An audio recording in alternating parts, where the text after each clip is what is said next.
Sasagutin ko lang yung nagtatanong kung magkano daw ang nagastos ko sa pagpaparehistro ng aking sasakyan. Kasi nung August to guys, ay nagparehistro ako ng aking sasakyan. Tapos, ang prepared kong oras guys ay bandang tanghali or alauna ng hapon. 2 years na akong ganong oras nagpaparehistro ng sasakyan. Kasi talagang pagdating mo, ikaw kaagad yung nakasalang. Tapos, hihingin agad nila yung i-check agad nila yung sasakyan mo, tapos hihingin nila yung ORCR, pupunta ka dun sa registration. Tapos, pag na-check na ng registration yung mga details, papupuntahin ka na sa cashier.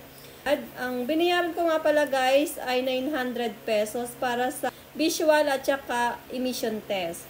Tapos, habang hinahantay ko yung result, kumuha naman ako ng insurance. So, bukod guys dun sa insurance na kinukuha natin, may insurance pa tayo kapag nagparehistro sa LTO. Nagkakahalaga naman siya ng 1,300. Nung tinawag na yung pangalan ko, dumiretso na ako sa mismong LTO. Ipinasa ko yung papel ko, tapos ang sabi ay hantayin ko na lang na tawagin ulit yung aking pangalan.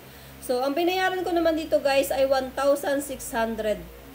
So, ang total nito guys ay 3,810 lahat-lahat. So, yun lang guys, and thank you so much. Follow for more. Bye guys! Bye!